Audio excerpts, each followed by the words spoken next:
welcome to another online flower tutorial with Bloom & Wild. I'm Harriet Parry, and today we're going to be looking at wedding flowers. And we're going to be looking at the wedding flowers in two parts, so this is part one. So I just wanted to lift the veil, pardon the pun, on wedding flowers. And make them more accessible for you to make at home, because we understand that sadly so many weddings have been postponed or changed in scale. So allowing you to learn how to make your own wedding flowers just really adds that personal touch. I'm going to be showing you how to make a bouquet today. Voila. And then in part two, we're going to be looking at buttonholes and table posies.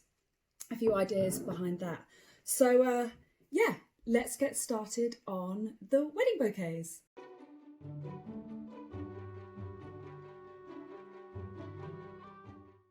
So I've laid my flowers out in their groups, and these have been snipped and put in water for a few days, because generally you order your wedding flowers a few days before the actual day, so they're really open and at their prime.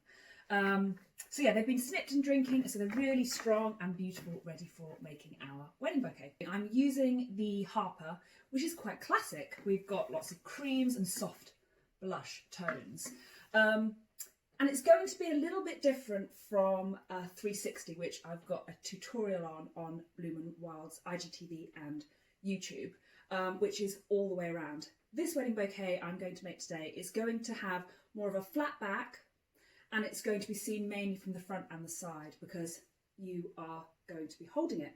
To begin with, you want to get one of your focal flowers, and focal flowers are your rounder flowers, and your filler flowers are your more fluffy, sort of lots of different stems coming off a central stem.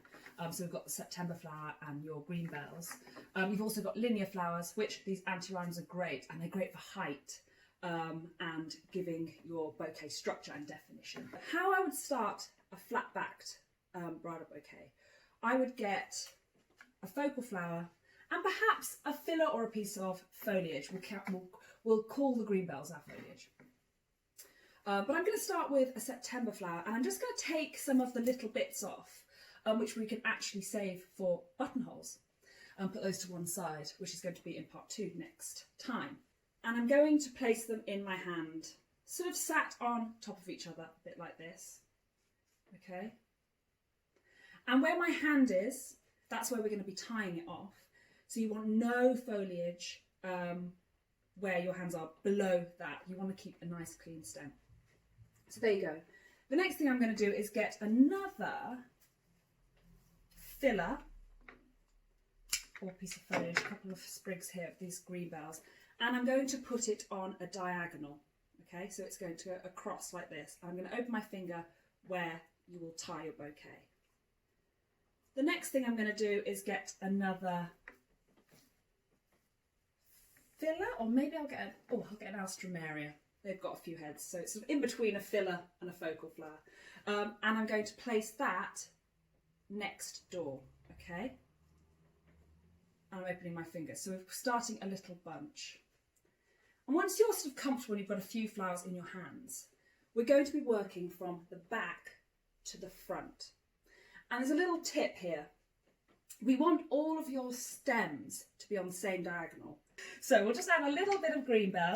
So I'll show you here, I'm just cutting these down. A little bit of green bell. And we're going to put this on a diagonal at the front. Okay, so I'm going this way at the front. But I'm going to work from the back. So I'm going to do one at the back, one at the front. And you want taller flowers at the back. So I'm going to get a September. And I'm going to put it at the back, but I'm going to go on the opposite diagonal. Okay? And I'm going to keep it higher than the ones at the front. And then I'm going to put another flower at the front, but on the original diagonal. Okay? And that's lower. You're sort of coming down from the front, sort of like a dome. Then I'm going to go back to the back and put it on the opposite diagonal. Okay, I'm going to keep this a little bit lower. So I've got the height here, and then that's just going to go there. And I'm using the camera as almost like a mirror, because I always arrange my bouquets in front of the mirror, and I look down at the top. Okay, so then I'm going to go to the front. I'm going to bring in another beautiful rose. And then I'm going to go on the original diagonal and I'm going to go lower again here. Okay, right. And then I'm going to bring in one of my linear flowers and then go on the opposite diagonal. I'm going to just wiggle this down like this. I'm going to keep this higher. Some of your flowers might get lost, but once we've started building up the bouquet, we can kind of wiggle those bits around. Higher at the back, lower at the front, one diagonal on the front and the opposite diagonal on the back. Okay, so I'm going to carry on building this bouquet bit by bit.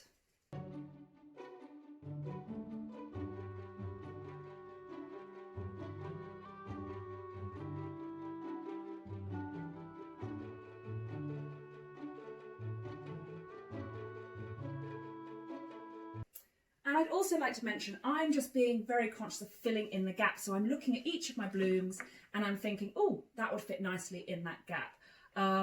So I've just popped some green bells here because I wanted a whoosh across here. So think also about your sort of overall style. This, again, flat backed, but I like a few whooshy bits coming off just to add interest and texture.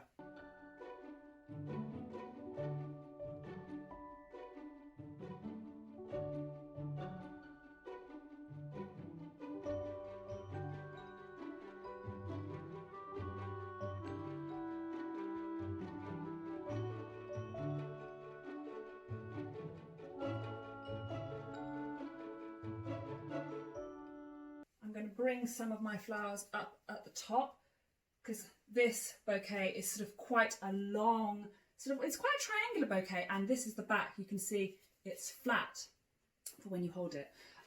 Also, another little tip is the wider the diagonal, the bigger the bouquet, so you'll need more flowers.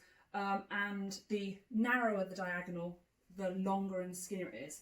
And also, my hands are here, but if I sort of slightly move them down and just give it a shake, it just makes it looser and a little bit wider. So there you go. Give it all a bit of a wiggle. Double check. I think that's my wedding bouquet finished. So next I'm going to show you how to tie it off and add the ribbon.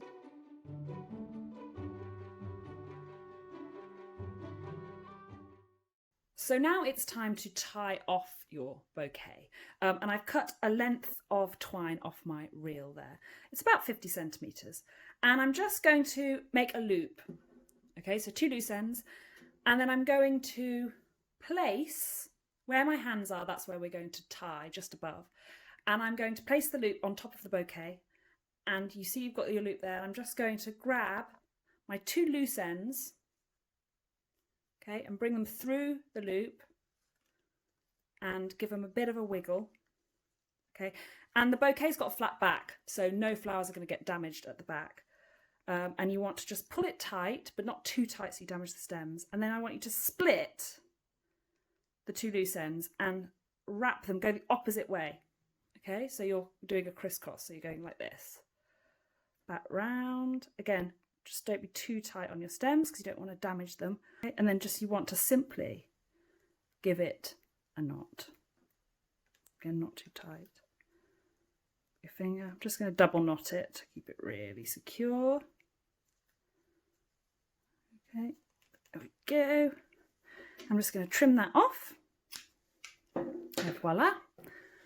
And also, these stems are quite long at the moment. So I'm going to just squeeze my stems together and I'm going to cut them about here because I think the stems sort of get in the way and you don't want to damage a dress or your outfit that you're wearing. Oops. So I'm just going to squeeze them together. I'm going to cut them all straight like this.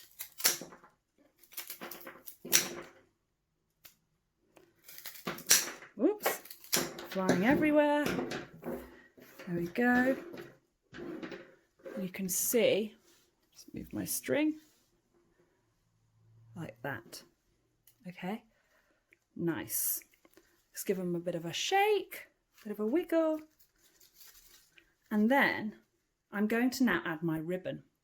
Now I have got some separate scissors to cut my ribbon because my floristry scissors are a bit grubby and I don't want my lovely ribbon to be stained with flower stuff. So I had separate scissors. And this is the ribbon I've chosen. I've chosen to leave this ribbon quite long. And I've gone very classic because I think it really suits the sort of classic vibe of these flowers. But you can choose any ribbon you like that matches your overall look. This is quite a classic sort of vintagey feel. But if you were bright and bold, you might want some really crazy bright ribbon, loads of it in rainbow colours. You know, it's completely up to you. So with this ribbon, I'm going to keep it really simple and just do a really beautiful bow on this.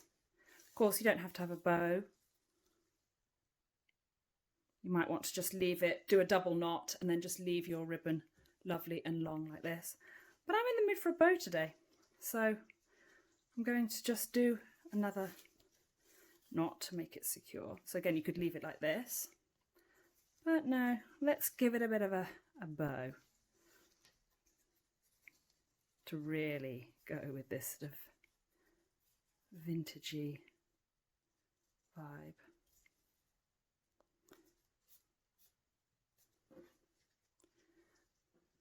There we go.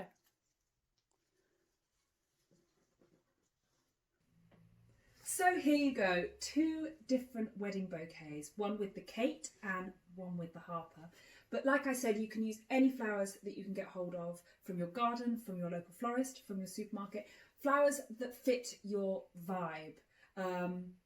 This one with the Kate is a little bit more wild. And the one with the Harper is a little bit more classic. So here are 2 sort of different looks, but with the same technique. With their flat backs and all of the beauty at the front when you hold it like this for photographs. So, and all of your guests can admire them. Next, I wanted to sort of go over a few fun ideas. As you've made your wedding flowers yourself and you're very proud, you might want to preserve them in some way and have an everlasting keepsake.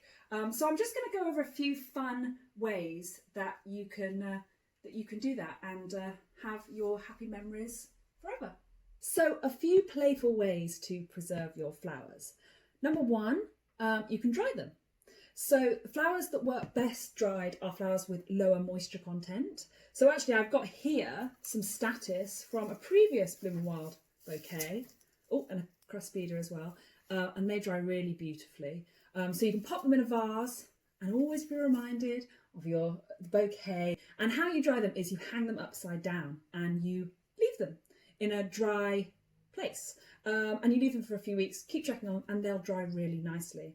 Another option is press your flowers. And again, the delicate flowers like delphinium work really well pressed. And I've actually got some flowers pressed in there in this.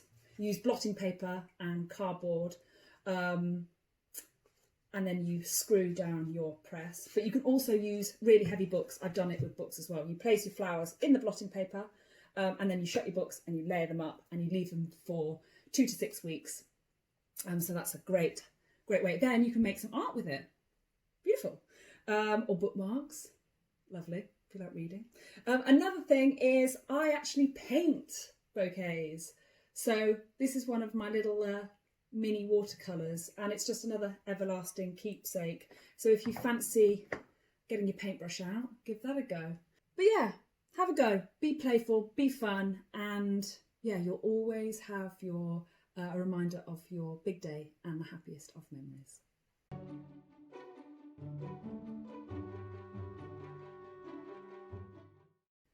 So I really hope you enjoyed part 1 of Wedding Flowers and you're feeling confident on how to make your bridal bouquet. Next time there's going to be part 2 where I'm going to be showing you how to make buttonholes and some different ideas for table centres as well as confetti.